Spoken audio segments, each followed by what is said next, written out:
मुझे बुलाने। तो वह गोपी उसी अवस्था में भगवान से मिलने को दौड़ पड़ी। और वो गोपियां घर में अलग अलग कार्य कर रही हैं।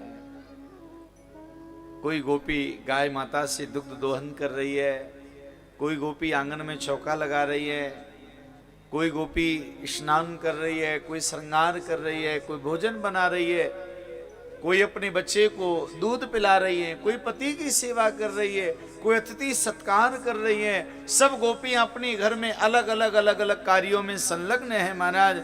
और उनको जैसी लगा कि भगवान मुझे बुलाने, तो गोपियों से क्षण परमात्मा से मिलने के लिए दौड़ती जा रही है।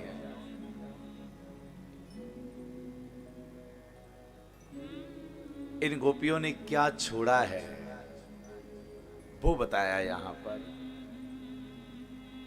कामं क्रोधं भयस्नेह वैक्यं स्रोहदमेव च नित्यं हरौ विदधतो यान्ति तन्मयतां हिते।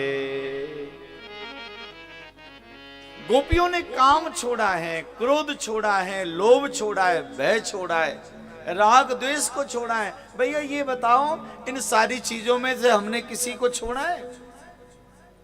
काम को छोड़ा है, क्रोध को छोड़ा है क्या? काम, क्रोध, लोभ, मोह, अहंकार से भरा हुआ जीवन है।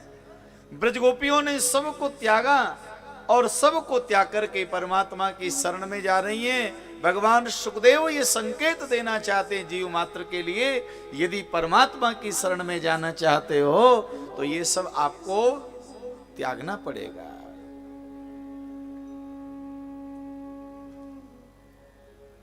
गोपियों का समुदाय श्री कृष्ण के पास में जैसे वृंदावन में यमुना किनारे पर पहुंचा,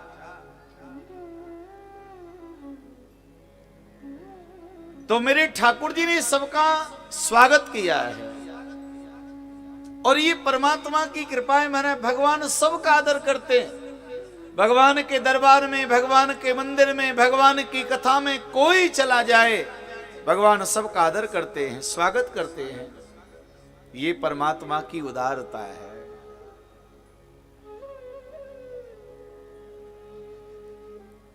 तो मेरे प्रभु ने स्वागत किया है।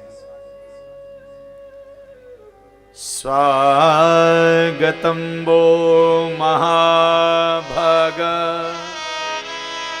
प्रियं किं करवाणि वा ब्रजस्या नामयं कस्यद ब्रूतागमन कारणम्। भगवान कहने लगे, हे ब्रजगोपियों, आपका स्वागत है, पधारिए। हे महाभागाओ, हे प्रिय, आप यहां पर आई, मैं आप सबका स्वागत करता हूं। ब्रजगोपियां प्रसन्न हो गईं, लेकिन भगवान ने उसके साथ ही एक बात कह दी कि गोपियों, तुम्हारे आगमन का कारण क्या है, क्यों आई हो?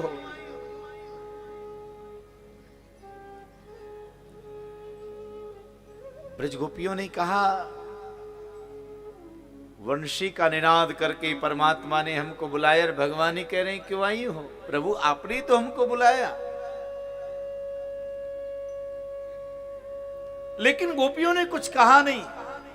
तो भगवान स्वयं कहने लगे, देवियों, यदि तुम मेरे कहने से आई हो, तो भगवान कहने लगे, मैं कह रहा हूं कि जाओ, तुम लौट करके चली जाओ।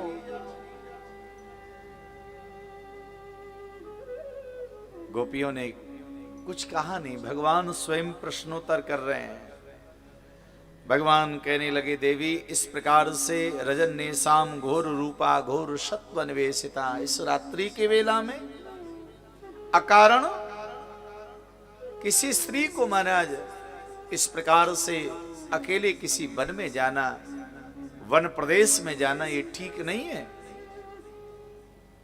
और तुम अपने घर परिवार को त्याग करके, सबको छोड़कर तुम इस वन में, इस वृंदावन में यहां पर आई हो, तुमने अच्छा नहीं किया।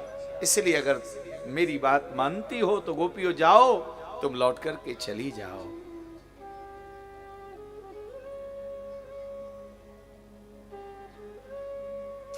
परिवार के बारे में कहा, घर में परिवार में तुम्हारे माता पिता पति पुत्र बंधु बांधव परिवारीजन है। मातरा पितरा पुत्रा भ्रातरा पतियस्य वा,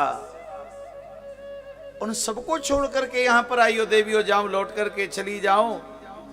लेकिन गोपियों ने जब कुछ नहीं कहा, भगवान कहने लगे देवियों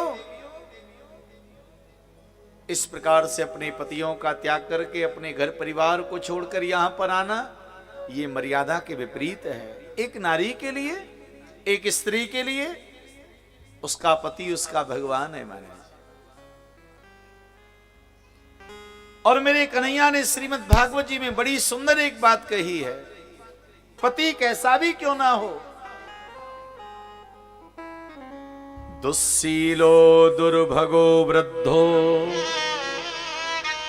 जड़ो रोगी धनो पिवा, पति स्त्री भिर्निहातव्यो लोके प्यासुरपात की।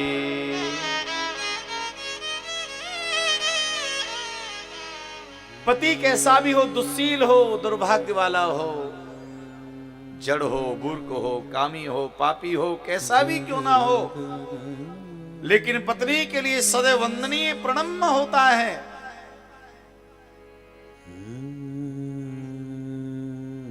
जाओ देवियों लौट करके चली जाओ। मैं समझ गया कि तुम यहां पर क्यों आई हो, मेरा दर्शन करने के लिए आई हो। तो भगवान कहने लगे वो भी यहां पर आने की आवश्यकता नहीं थी, कहीं भी आते जाते हम आपको मिल ही जाते। और भगवान ने अपने दर्शन का एक उपाय श्रीमद् भागवत जी में बताया। ब्रज गोपियों को कन्हैया ने स्वयं बताया है कि मैं कहां मिलता हूं, कहां प्रकट होता हूं। भगवान कहने लगे गोपियों अगर तुमको मेरा दर्शन करना था तो श्रवणात् दर्शनात् ध्यानान् मयि भावो न कीर्तनात्, मेरी कथा सुन लेती, जहां कथा होती वहां पर मैं रहता हूं। अगर मेरा दर्शन करना था तो मेरी कथा को सुन लेती, मेरा थोड़ा सा ध्यान कर लेती, और मुझे यदि प्रकट करना है तो भगवान ने सुंदर उपाय बताया, भावोन्न कीर्तनात्, भाव से कीर्तन गा के मस्ती में एक बार कीर्तन गा लेती, मैं वहीं पर प्रकट हो जाता। एक बार नारद जी ने भगवान से कहा प्रभु अपना पता दे दो आप हमें, हम आपके भक्तों को बता देंगे ना, पूरी दुनिया में बता देंगे कि आपका ये पता है, तो लोग आपके पास पहुंच जाएंगे। आप बैकुंठ में रहते हैं या योगी महात्माओं के हृदय में रहते हैं? भगवान ने कहा नारद जी मेरा पता जानते हो क्या है? भगवान ने कहा ना हम बसामी बैकुंठे में, बैकुंठ में नहीं रहता हूं। योगी नाम हृदय नचा, मैं योगियों के हृदय में भी नहीं रहता हूं। तो कहां रहते हो प्रभु? मद भक्ता यत्र गायन्ति तत्र तिष्ठामि नारद, जहां पर मेरे भक्त मेरा गुणानुवाद गाते हैं, मेरा कीर्तन गाते हैं, मैं उनके हृदय में बैठा रहता हूं। वो लोग बाहर ढूंढते रहते हैं और मैं उनके हृदय में ही प्रकट हो जाता हूं। तो भगवान तो भक्तों के हृदय में रहते हैं, आप सबके हृदय में विराजमान है महाराज। भगवान श्री कृष्ण जी ने 10 मंत्रों में गोपियों को लौटाने की बात कही है। भगवान कहने लगे गोपियों मैंने इतना कहा, तुम लौट के नहीं जा रही हो? गोपियों ने कहा महाराज अगर हमें अवसर मिले तो एक निवेदन आपके चरणों में करना चाहते। भगवान बोले बताओ। तो गोपियों ने यहां पर महाराज एक गीत के द्वारा भगवान के प्रश्नों का उत्तर दिया, गीत गाया जिसका नाम प्रणय गीत है। श्रीमद् भागवत जी में 5 गीत है महाराज, 5 गीतों का ये पंचामृत है। पहला है वेणु गीत, जब भगवान श्री कृष्ण वन में गाय चराने को जाते तब गोपियों ने गाया, उसका नाम वेणु गीत है। और दूसरा ये प्रणय गीत है, जब गोपियां भगवान श्री कृष्ण के प्रश्नों का उत्तर प्रदान करेंगी। भगवान अंतर ध्यान हुए तो उनको प्रकट करने के लिए गीत गाया, उसका नाम गोपी गीत है। महाराज के पश्चात जो गीत गाया उसका नाम युगल गीत है। और महाराज श्री उद्धव जी भगवान का संदेश लेकर के जब वृंदावन गए थे, तब गोपियों ने जो गीत गाया उसका नाम भ्रमर गीत है। तो 5 गीतों का ये श्रीमद् भागवत जो है ये पंचामृत है। भक्त वत्सल भगवान की जय।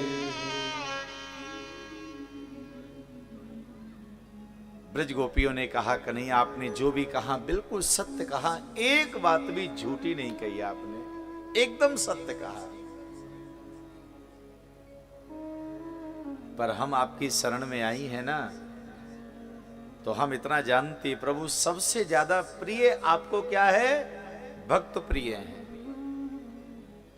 एक बार नारद जी ने पूछा, प्रभु आपको सबसे ज्यादा प्रिय कौन है? तो जानते हो भगवान ने क्या कहा? भगवान कहने लगे, नारद भक्त लगे सदा मोए अति प्यारे। भगवान को पूरे संसार में, पूरी प्रकृति में, त्रिलोकी में कोई प्यारा लगता है तो भगवान को भक्त प्रिय लगते हैं महाराज, अत्यंत प्रिय लगते हैं भगवान को भक्त। लेकिन भक्त की परिभाषा क्या है? कैसे माने कि वो भक्त है? हम लोग तो हर किसी को कह देते हैं ये तो भगत है, भगत जी हम हर किसी को कह देते हैं महाराज। लेकिन वास्तव में भगवान का भक्त कौन है, इसकी पहचान कैसे हो? तो आप स्वयं पहचान कर सकते हो। ब्रज गोपियों ने बताया।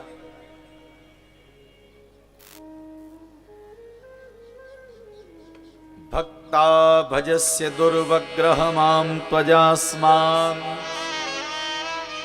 देवो यथादि पुरुषो भजते मुमुक्षो। बताया महाराज कि भक्त वह होता है जो भात की तरह, भात कहते हैं चावल को, चावल के एक दाने को दबा करके देखा जाता, अगर वो दबाने से दब जाए तो समझ लो कि वो भात बन गया, और अगर उसमें कठोरता है तो अभी ठीक से बना नहीं है वो। तो भक्त बिल्कुल भात की तरह हो जाए, उसके जीवन से महाराज काम, क्रोध, लोभ, मोह, अहंकार, ये जितनी भी कठोरता है ये सारी जिसके जीवन से निकल जाए, सहज हो जाए, सरल हो जाए, तो समझ लो कि भैया वह भक्त हो गया है, जो भात की तरह हो जाए, उसकी कठोरता समाप्त हो जाए।